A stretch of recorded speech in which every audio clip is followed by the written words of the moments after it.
আসসালামু আলাইকুম ওয়া রাহমাতুল্লাহি ওয়া বারাকাতুহু।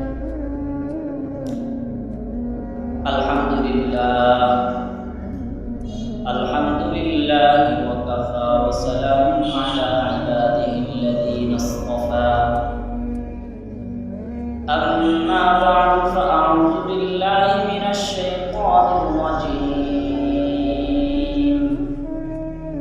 বিসমিল্লাহির রাহমানির রাহিম। التائبون العابدون الحامدون السائحون الراكعون الساجدون الآمرون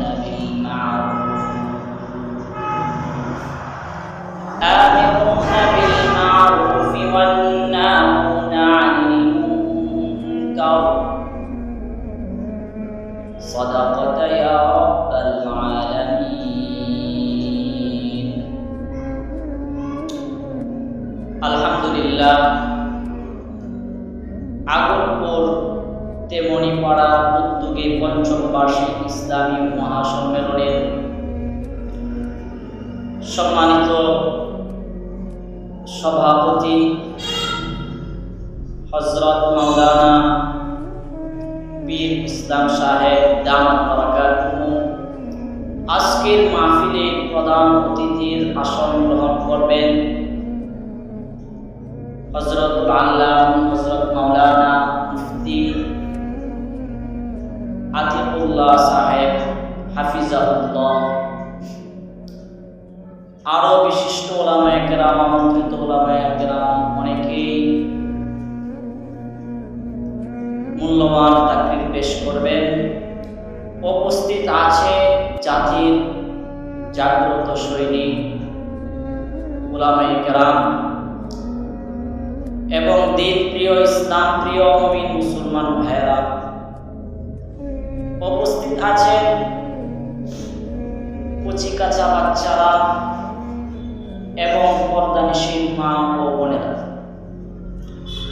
সবার প্রতি আমার অন্তরের অন্তঃস্থল থেকে অসংখ্য শুকরিয়া জানাচ্ছি। সম্মানিত হাজিরিন, আমি কুরআনুল কারীমের একটি আয়াতের কিছু অংশ তেলাওয়াত করেছি। কুরআনুল কারীমের 11তম পারা 4 নম্বর পৃষ্ঠার আয়াতের কিছু অংশ তেলাওয়াত করেছি। আয়াতের শেষ অংশে আল্লাহ তাআলা বলেন ওয়াবাশশিরিল মুমিনিন, অর্থাৎ হে রাসূল আপনি ওই সব মুমিনদেরকে আপনি সুসংবাদ পৌঁছে দিন, সুসংবাদ বলে দিন। এখন ওই সবের মধ্যে একটা প্রশ্ন জাগে, কোন মুমিনরা? আমি সংক্ষেপে আপনাদের সামনে কয়েকটা মুমিনের বৈশিষ্ট্যের কথা, মুমিন কিরকম হবে, মুমিনের আচার এবং কালচার কিরকম হবে, মুমিনের প্র্যাকটিক্যাল স্ট্রাকচারটা কেমন হবে, এটা কয়েকটা বিষয় আমি আপনাদের সামনে বলবো। ওমা তাওফীকি ইল্লা বিল্লাহ। আল্লাহ সুবহানাহু ওয়া তাআলা বলতেছেন আত-তাইবুনাল আবিদুন,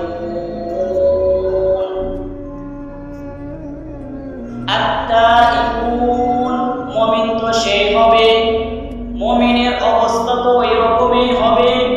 মুমিন বিভিন্ন গুনাহে লিপ্ত হয়ে যাওয়ার পরে মুমিন বসে থাকবে না। মুমিন বিভিন্ন গুনাহে যখন লিপ্ত হয়ে যাবে, মুমিন এমনকি মুমিন এত বড় বড় জঘন্যতম গুনার মধ্যেও কি হয়ে যাবে? লিপ্ত হয়ে যাবে।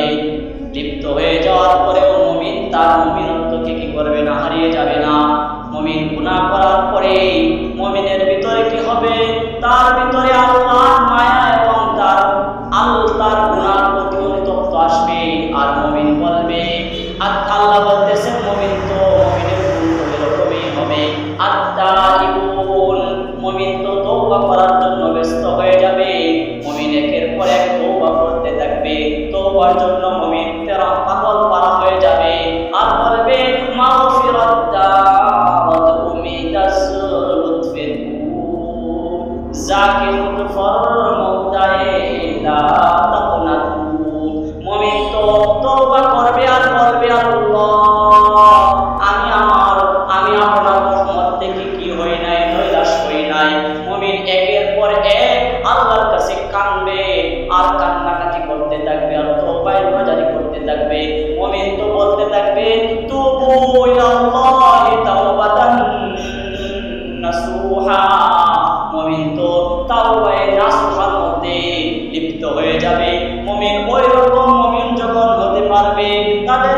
আল্লাহ তাআলার পক্ষ থেকে সুসংবাদ আসছে, ওয়াবাশশিরিল মুমিনিন, মুমিনদেরকে আল্লাহর রাসূল আপনি বলে দেন মুমিনদের প্রতি সুসংবাদ।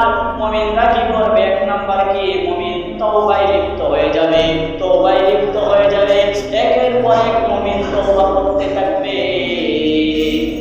মুমিনের দুই নাম্বার অবস্থা কি হবে? মুমিন কি করবে? মুমিনগণ কি করবে? মুমিন আল্লাহর পক্ষ থেকে সুসংবাদ পাওয়ার জন্য মুমিন বলতে থাকবে। আল্লাহ তাআলা বলেন মুমিন কি করবে? আত-তাইবুন আল-আবিদুন, মুমিন ইবাদতের জন্য মগ্ন হয়ে যাবে। মুমিন একের পর এক ইবাদত করতে থাকবে। মুমিনের ইবাদত, মুমিন যে ব্যক্তি হতে পারবে তার ইবাদত কি রকম হবে? তার ইবাদত কি রকম হবে? মুমিন যখন ঘর থেকে বের হবে, মুমিন যখন বাথরুমে প্রবেশ করবে, মুমিন বাজারে যাবে, তার ইবাদত লেখা হবে, ইবাদত হতে থাকবে। অর্থাৎ মুমিনের ভিতরে আল্লাহর ভয় যখন তার ভিতরে থাকবে, সে পরিপূর্ণ মুমিন হওয়ার জন্য সে কি করবে? তার সুন্নাহ অনুযায়ী, রাসূল পাক সাল্লাল্লাহু আলাইহি ওয়াসাল্লামের সুন্নাহ অনুযায়ী সুন্নাহকে দান করতে থাকবে। আর মুমিনের বাজারের দিকে যাবে, সেটাও ইবাদত হবে। মুমিন রাত্রি বেলায় ঘুমাবে, সেটাও ইবাদত। মুমিন 6 ঘন্টা 8 ঘন্টা ঘুমাবে, সেটাও ইবাদত হয়ে যাবে। কারণ আল্লাহ তাআলা বলতেছেন মুমিনদের প্রতি সুসংবাদ, সুসংবাদ অর্জন করতে চাইলে এক নাম্বার কি? তাওবা করতে হবে। দুই নাম্বার আল্লাহর ইবাদতে মগ্ন হতে হবে। মুমিন যখন ঘুমোতে আসবে, ঘুমের জন্য বিছানায় শয়ন করবে, ঘুমাবে, তখন কি করবে? মুমিন ডান করাতে শুইবে এবং ডান করাতে শোয়ার পরে সে কি বলবে? সে বলতে থাকবে আমি তো মুমিন, তার ভিতরে তো মুমিনের চেতনা, তার ভিতরে তো মুমিনের চেতনা, একের পর এক মুমিনের চেতনা বেশি উঠবে। মুমিন কি করবে? মুমিন বলবে, তার ডান করাতে শুবে এবং আল্লাহুম্মা বিসমিকা ওয়া আহইয়া, মুমিন বলবে যে হে আল্লাহ বিসমিকা, আমি মরতে শুরু করেছি তোমার নামে, হে আল্লাহ তোমার নামে আমি মরতে শুরু করেছি। মুমিন ডান করাতে শুইবে, ঘুমাবে, একের পরে ঘুমানোর আগে সুবহানাল্লাহ 33 বার, আলহামদুলিল্লাহ 33 বার, আল্লাহু আকবার 33 বার, আল্লাহু আকবার 34 বার বলবে। আর মুমিন ঘুমিয়ে যাবে। আর সকালবেলায় যখন ঘুম থেকে উঠবে, ওঠার পরে মুমিন বলবে আলহামদুলিল্লাহ, আলহামদুলিল্লাহিল্লাযী আহইয়ানা বা'দা মা আমাতানা ওয়া ইলাইহিন নুশুর। মুমিনের সারা রাত ইবাদত হয়ে যাবে। মুমিন সারা রাত ইবাদত যেন কেমন জানি মুমিন ইবাদতে কাটিয়ে দিলেন। এক নম্বর বৈশিষ্ট্য হচ্ছে কি মুমিনের? মুমিন তাওবায় কি থাকবে? মগ্ন হয়ে যাবে। দুই নম্বর বৈশিষ্ট্য হচ্ছে মুমিন কি হবে? মুমিন ইবাদতের মধ্যে মগ্ন হয়ে যাবে। তিন নম্বর কি? আত-তাইবুনা আল-আবিদুনা আস-সাইহুনা আর-রাকিউনা আস-সাজিদুন। মুমিনের বৈশিষ্ট্যের মধ্যে আরো অনেকগুলো গুণ বাকি আছে। কি গুণ? কি গুণ? আবিদুন আল-হামিদুন, হামিদা ইয়াহমাদু, অর্থাৎ মুমিন প্রশংসা করতে থাকবে। মুমিন কি করবে? আল্লাহর প্রশংসা করবে। মুমিন কোন দুনিয়াবী ব্যক্তিদের, দুনিয়াদের ক্ষমতাশীল ব্যক্তির প্রশংসা করবে না। মুমিন খাস প্রশংসা করবে। মুমিন আল্লাহর প্রশংসায় মগ্ন হয়ে যাবে। হামিদুন, মুমিন প্রশংসা করবে, একের পর এক প্রশংসা কার? আল্লাহ। সে আলহামদুলিল্লাহ বলবে।